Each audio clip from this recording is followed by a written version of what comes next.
Hello everyone, good day sa inyo, no? So kung nakikita nyo, back to reality na naman tayo. Gusto ko ipakita sa inyo ang setup pag nasa gig kami, no? So ngayon ay semi-orchestra ang tugtog namin mag-asawa.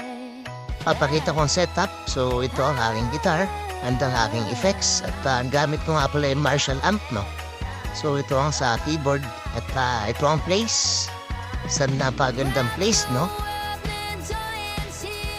Okay, so ngayon naman ay mag-tune ako ng guitar, no? So ang gamit natin yun ay Boss GT8 with matching Marshall amp. And so ang drummer natin yun si Kuya Peter. Okay, at ang ating keys ay si Kuya Elmar from Cabanatuan, no? Ayan, so tuning muna tayo, guys.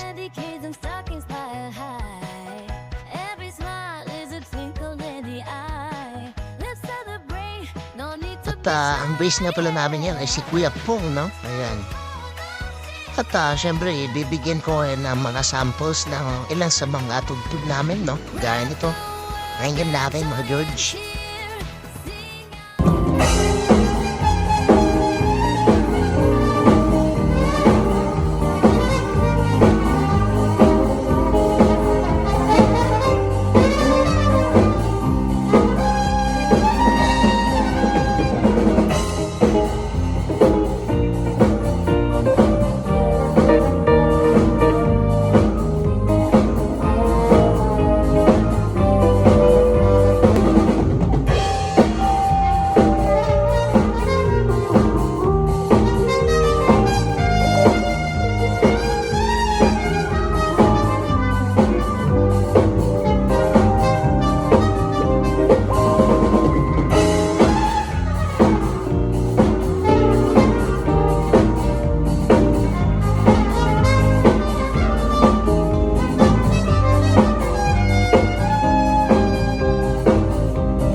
Okay, so yan ang aming sound check, no? At bibigyan ko pa kayo ng iba pang mga samples ng tugtugan namin. So, swerte ni Boy Jim, ubo na, oh. At ito ang ibang mga tugtugan namin, no? So, papakita ko sa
So, syempre, hindi mawawala yung balsi, ano? Yan ang isa sa pinaka-paborito sa yawin na mahal. Kalog, halabira.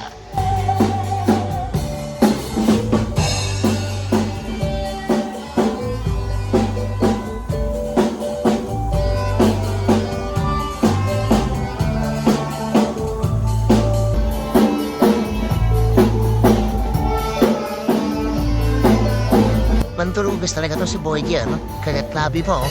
Kumari kumutugtog.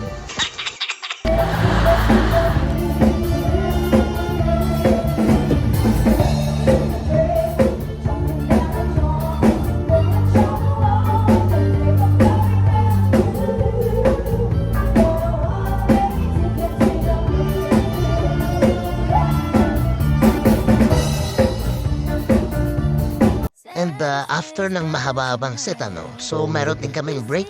And at break time muna. At syempre, kailangan natin uminom muna ng water. Ano, fresh. Pampagaling mandugas. At syempre, pag banda ka, hindi mo wala ang mga ganitong klaseng pagkain. Ano? So may mga fruits sa aking favorite. Habang nagtatago sa likod ng aking amp, ay mandurugas muna ako ng mga prutas. Ano? Habang hindi pa napapansin ng mga kabanda ko, kukunin ko na. At ito ang setup ko sa amp ko, no? So nakikita nyo, hindi ako sumaksak sa return. Dahil robekta ako sa input, no? So patay nila akong preamp. Okay, so tara mo naman dugas ng prutas. Isa lang sa masarap na part ng pagiging banda, no? Yung unlimited care sa mga pagkain. Yung tipong ikaw na yung aayaw. At ganito lang ang setup. Kakain ka habang nanonood ng mga dance contest ano, galing sa mga iba-ibang zone.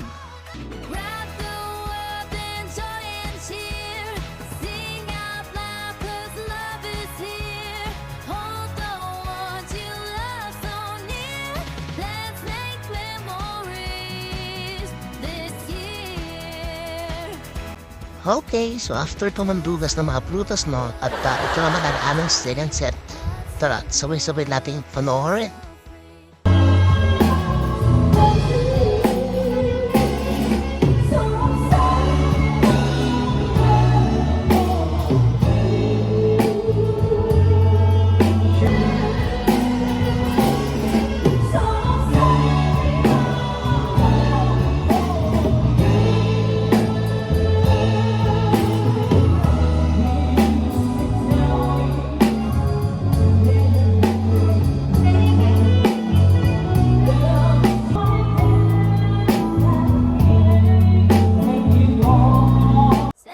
Okay, so after ng tugtugan, ano, at mayroon silang fireworks display. Ayan, papanoorin muna natin po, no. Isa ito sa mga highlights ng mga barangay tuwing festa. Karamihan ay may mga fireworks display, no. Ayan, napakaganda. Ayan, at may singit ko lang, ano, sa December 1 ay kinuha rin kami sa isang lugar para tumugtog, ano, dahil opening ng kanila pailaw at may gagawin din fireworks display, ano? So abangan nyo yan guys, iba-vlog ko siya. Let's make memories this year. Snowflakes dancing softly to the sky. Candy canes and stockings piled high. Every smile is a twinkle in the eye. Let's celebrate, no need to be shy.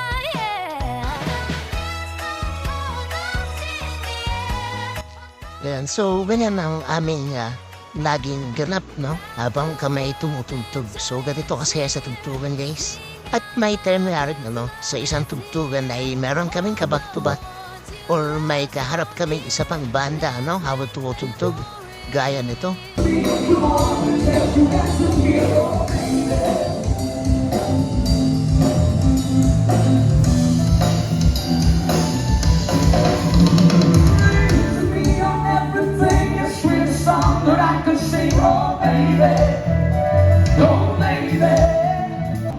Ayan, no? So, maroon pang nagkiss-kiss ng bagbagi niya sa sahig.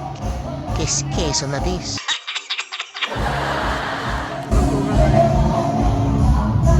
Pero siyempre, hindi tayo papakabog dyan. Kailangan din natin mailagay paminsan-minsan.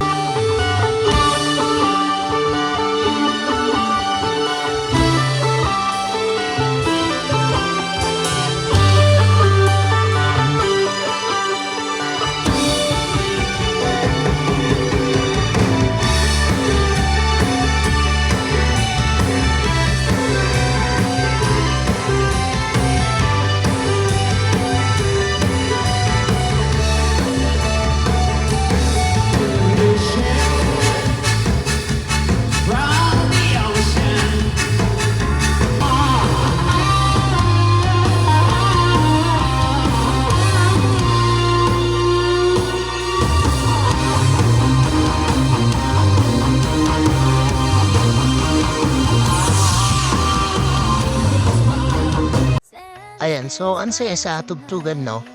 Talagang iba't ibang experience ang mararanasan mo sa mga gig.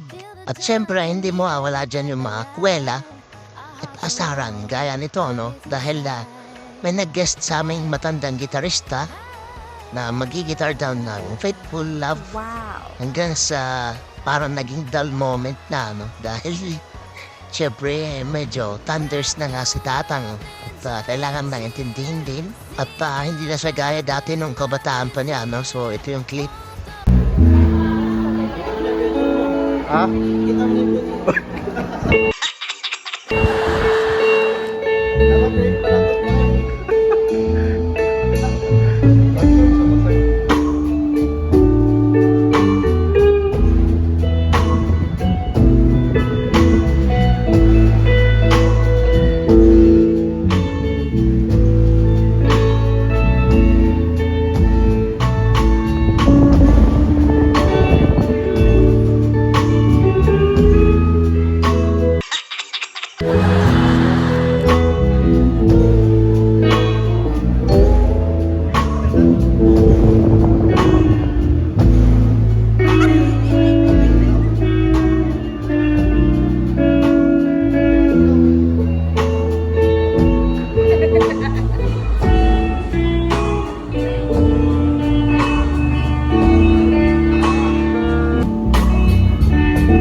Ayun, okay. So, salute sa'yo tatay, ano? Dahil pinatunayan mong hindi hadlang ang edad sa pagiging isang musician, no? So, dahil una pa lang ay talagang pag-akyat ni tatay ay tinanong namin kung anong tutugtugin niya, no? At ang sagot niya ay durain niya. Durain niya. Ika ni tatay, ano? Ano ibig sabihin ng kahit ano? Sabi niya. So, salute sa'yo tatay. Thank you. Shout out. At hindi lang yun, ano, dahil may ginawa kami instrumental ng ating mga kasama at ang ating Lodi Cakes na si Kuya Jeff, ano. So, itong aming mga blowers ay talagang mga professional guys, no. So, Jeff on saxophone and Sherwin on trumpet and Sherwin din ang pangalan ng nasa trombone, no. So, ito ang aming instrumental, guys.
musician, I've always cherished the memories of performing on stage, especially when it comes to band gigs.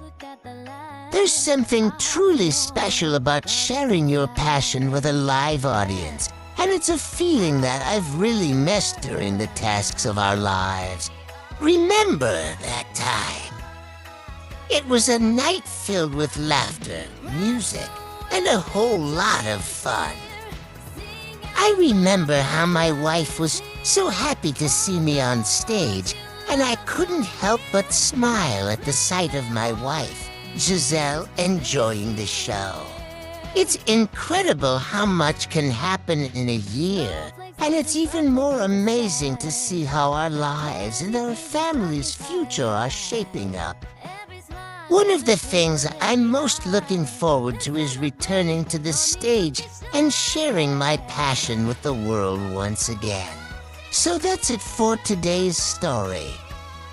We hope you enjoyed it and that it brought back some happy memories for you as well. If you did, please don't forget to like, share, and subscribe to our channel for more uplifting and inspiring content. Thanks for tuning in, and we'll see you in the next video.